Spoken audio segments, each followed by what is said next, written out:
प्रयागराज में शंकराचार्य के धरने से जुड़ी हुई ये बड़ी खबर है। आज दोपहर मेला क्षेत्र छोड़ेंगे शंकराचार्य अविमुक्तेश्वरानंद। ये बड़ा अपडेट मिल रहा है कि आज दोपहर मेला क्षेत्र शंकराचार्य अविमुक्तेश्वरानंद छोड़ देंगे। सुबह 11 बजे एक प्रेस कॉन्फ्रेंस भी करेंगे शंकराचार्य। आपको बता दें कि आज शंकराचार्य के धरने का 11वां दिन है।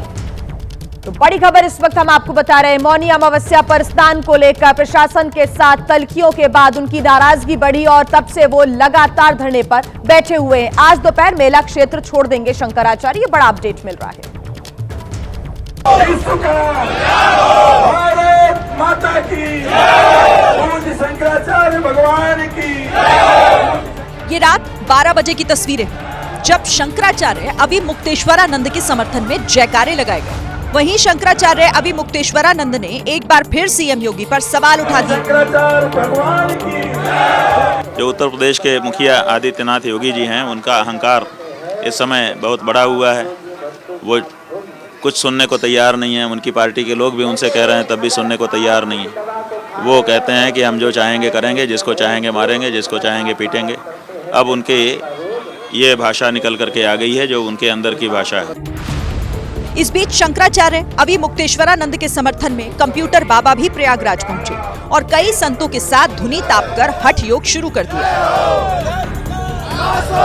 जिस ढंग से योगी की सरकार हमारे सनातन धर्म को मतलब टुकड़े करने वाले हैं, हमारे संतों को बांट रहे हैं। हमारा संत बंटने वाला नहीं है।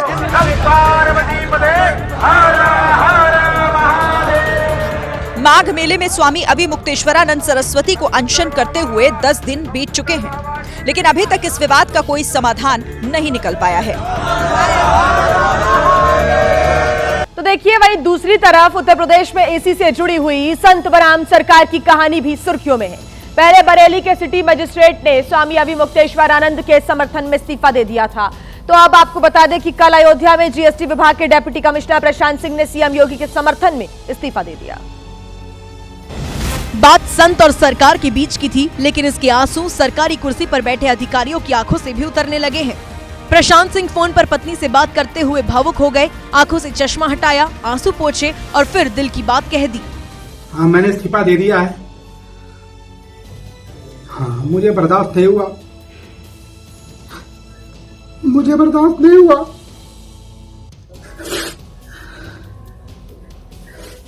जिसका नमक खाते हैं उसका सिलाब अदा करना चाहिए। मुझे बर्दाश्त नहीं हुआ। प्रशांत सिंह कह रहे हैं कि सीएम योगी का अपमान उन्हें बर्दाश्त नहीं हो रहा था। मेरी 2 बेटियां हैं, 2 रात में सोया नहीं था और बहुत पीड़ा में था मैं। प्रशांत सिंह ने राज्यपाल को 2 पन्ने की चिट्ठी लिखी है और साफ कहा है कि उन्होंने अपना इस्तीफा सीएम योगी के समर्थन में दिया है।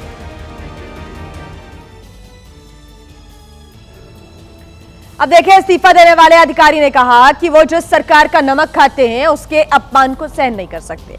उधर इस मुद्दे पर सियासत तेज हो गई है और कांग्रेस ने ऐसे अधिकारियों पर सवाल उठाने भी शुरू कर दिए हैं।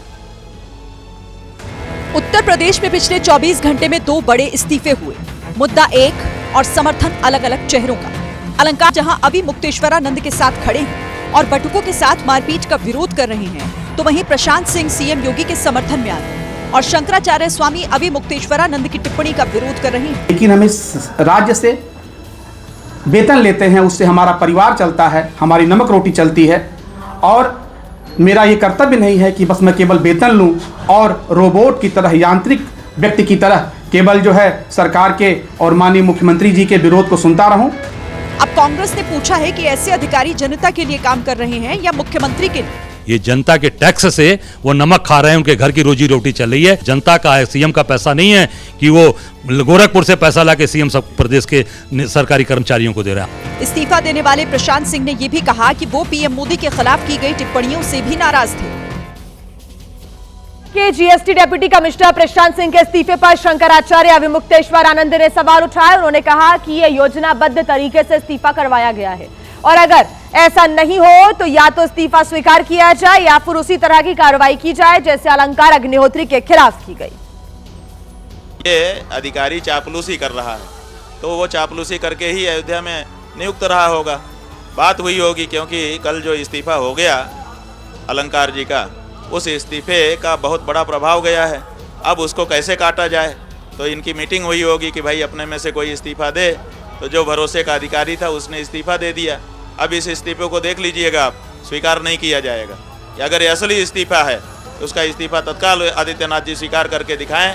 कल वाले को जैसे मुअत्तल कर दिया, सस्पेंड कर दिया, उसी तरह से इसको भी करके दिखाएं। दोनों को एक तराजू में तौलें। देखिए, स्वामी अविमुक्तेश्वर आनंद के खिलाफ बयानबाजी के चलते ममता कुलकर्णी पर भी गाज गिर गई है। किन्नर अखाड़े ने ममता कुलकर्णी को निष्कासित कर दिया है।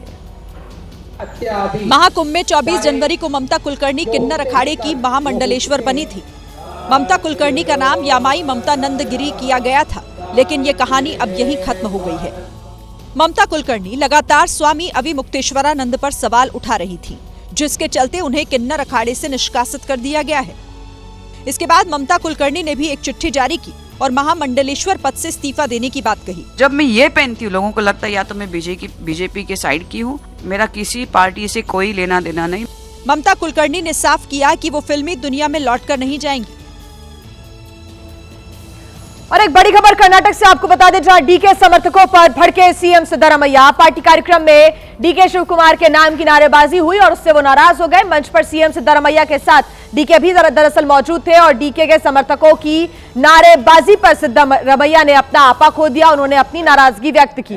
तो बड़ी खबर इस वक्त हम आपको बता रहे हैं, कर्नाटक में देखिए लगातार जो तल्खियां हैं वो सीएम और डिप्टी सीएम के बीच में देखने को मिल रही थी और अब नारेबाजी के बाद सिद्धरामैया नाराज नजर आ रहे थे।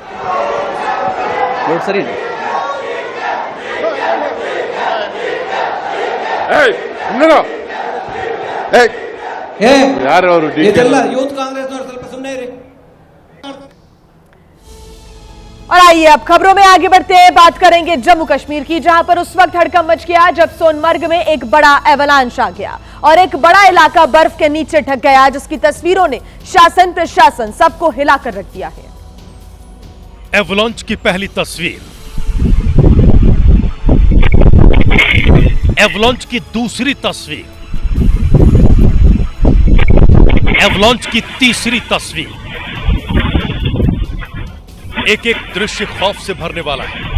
हर एक मंजर दहशत पैदा करने वाला है, क्योंकि जहां चंद सेकंड पहले सब कुछ नॉर्मल था, वहां 30 सेकंड के भीतर पूरा सीन बदल जाता है। वीडियो में नजर आ रहा है कि पहाड़ी इलाके में अचानक से बर्फ का एक तूफान उठता है और बर्फ की विंड आसपास की इमारतों को अपनी चपेट में ले लेती है, जिसके बाद क्या होटल, क्या दुकान और क्या मकान सब बर्फ के नीचे दफन हो जाते हैं। ये एवलांच रात को करीब 10:13 पर आया, जो होटल के बाहर लगे सीसीटीवी कैमरे में कैद हो गया। हालांकि गनीमत ये रही कि हिमस्खलन के खतरनाक होने के बावजूद किसी तरह के जानमाल का कोई नुकसान नहीं हुआ। एवलांच अभी आई है 10:00 पर, लेकिन अल्लाह का फजल करम है कि इससे कोई जानी या माली नुकसान नहीं हुआ है। मैं आपको ये बताते चलूं कि ये एवलांच जो है न्यू ट्रक यार्ड हमारा जो है वहाँ उसके अपोजिट साइड में पहाड़ी से हर साल ये आता है। दरअसल एवलांच को लेकर शासन प्रशासन पहले से अलर्ट था। जम्मू कश्मीर केंद्र शासित प्रदेश आपदा प्रबंधन प्राधिकरण ने 11 जिलों में एवलांच को लेकर अलर्ट जारी किया था। हमारी एडमिनिस्ट्रेशन जो है वो पहले ही मुतहरिक थी। 2 दिन पहले ही उन्होंने 2 दिन से ही उन्होंने गाड़ियों को वहां जाने से रोका भी। यही वजह है कि एवलांच आया तो किसी तरह का कोई बड़ा नुकसान नहीं हुआ, लेकिन जिस तरह का मंजर देखने को मिला उसने जरूर लोगों में दहशत पैदा कर दी है, क्योंकि इससे पहले जम्मू कश्मीर के गुलमर्ग में पिछले साल मार्च में भयानक हिमस्खलन हुआ था, जिससे भयंकर नुकसान हुआ था। हालांकि सोनमर्ग में आए एवलांच से कितना नुकसान हुआ है इसके बारे में अभी ठीक से कुछ नहीं कहा जा सकता है, क्योंकि आपदा प्रबंधन टीम लगातार एक्शन में है और बर्फ हटाने का काम जारी है। देखिए, घाटी में बर्फबारी का सिलसिला है वो थमने का नाम नहीं ले रहा है। अलग अलग जगह से बर्फबारी के जो वीडियोस हैं वो भी सामने आ रहे हैं। जम्मू कश्मीर के किश्तवाड़ में देर रात भारी बर्फबारी के चलते कई रास्ते बंद हो गए, बिजली गुल हो गई। यही हाल सोनमर्ग का भी रहा, जहां पर कई फीट तक बर्फ जमी हुई है और एक तरफ जहां बर्फ से खूबसूरत नजारा भी दिख रहा है, वहीं सड़कों पर फिसलन बढ़ गई है, जिसके चलते सावधानी बरतना बेहद जरूरी है। पुंछ में इतनी ज्यादा बर्फबारी हुई कि सेना को बर्फ हटाने का ऑपरेशन चलाना पड़ा। करगिल का हाल भी आप देख सकते हैं तस्वीरों में। शोपियां में भी 14 से 15 इंच तक बर्फ जमा है। कई रास्ते आवाजाही के लिए बंद हो चुके हैं। बारामूला में भी सड़कों पर बर्फ की सफेद चादर बिछी हुई है। बनिहाल का हाल भी कुछ ऐसा ही है। मुसीबत को देखते हुए यहां पर पुलिस को मोर्चा संभालना पड़ा। दरअसल जहां तक नजर जाती है केवल सफेद रंग दिखाई पड़ता है। बर्फबारी का अंदाजा इस बात से लगा सकते हैं कि न केवल सड़क और पहाड़ बर्फ से जमे हुए हैं, बल्कि पेड़ और उसकी एक एक टहनियां तक बर्फ से जम गई हैं। करीब 14 से 15 इंच बर्फबारी हुई है, जिसने पूरे इलाके को बर्फ में दबा दिया है। जहां पर्यटक इस बर्फबारी को देखकर खुश हो रहे हैं, वहीं ये बर्फ शोपियां के लोकल लोगों के लिए मुश्किलें बढ़ाने वाली है, क्योंकि बर्फबारी की वजह से कई रास्ते ब्लॉक हो चुके हैं। लगातार पारा गिर रहा है, जिससे खाने पीने के सामान की दिक्कत हो रही है। बर्फ की वजह से कई इलाके एक दूसरे से कट चुके हैं। वहीं मौसम विभाग की माने तो अभी और बर्फबारी होगी, जिससे यहां रहने वाले लोगों की परेशानी और ज्यादा बढ़ सकती है। तो लद्दाख के कारगिल में भी हो रही जबरदस्त बर्फबारी पर्यटकों को रास आ रही है। ऐसे में स्थानीय लोग भी इससे काफी खुश नजर आ रहे हैं। पिछले साल यह इलाका सूखे की चपेट में आ गया था, लेकिन इस बार की बर्फबारी ने यहां के किसानों और बागवानी में नई उम्मीद जगा दी है। इस मौसम में कारगिल गुलजार है। पर्यटक भी लद्दाख का रुख कर रहे हैं। स्थानीय लोग भी खुश हैं और संतुष्ट भी हैं। पिछले साल जिस इलाके में सूखे की वजह से लोगों के चेहरे मुरझाए हुए थे, ठंड के इस मौसम में हो रही बर्फबारी ने कहानी पूरी तरह से पलट दी है। इस बर्फबारी से स्थानीय लोग, किसान और बागवान सभी के चेहरे खिले हुए हैं। लोग इस बर्फबारी को वरदान बता रहे हैं। सूखे के बाद आए इस मौसम से बड़ी उम्मीदें कर रहे हैं। लोगों का कहना है कि इस बर्फबारी से मिट्टी की नमी में सुधार होगा और खेती को इसका फायदा मिलेगा। Farmers of Ladakh, farmers of Kargil and Leh are dependent on the agriculture and it will benefit. चलिए अब हम आपको हिमाचल का हाल दिखाते हैं, जहां पर पर्यटक स्थलों पर बर्फबारी जमकर लगातार जारी है। और हिमाचल के 4 अलग अलग जगहों की तस्वीरें आप देखिए अपनी टीवी स्क्रीन पर। मनाली में भीषण बर्फबारी से पर्यटकों के चेहरे खिले, लेकिन आम जनजीवन अस्त व्यस्त हो गया है। जाम जैसे हालात यहां पर लगातार बने हुए, कई रास्ते बंद हैं। कुल्लू और धर्मशाला में भी यही हाल, बर्फबारी से कहीं खुशी तो कहीं गम वाले हालात। उधर राजधानी शिमला में भी बर्फबारी हुई। कुफरी के आगे जो सड़क है उससे आवाजाही अब बंद हो गई है और अगले कुछ घंटों में हिमाचल के कई जिलों में भारी बारिश, बर्फबारी की चेतावनी जारी कर दी गई है। मौसम विभाग की तरफ से अलर्ट जारी किया गया है।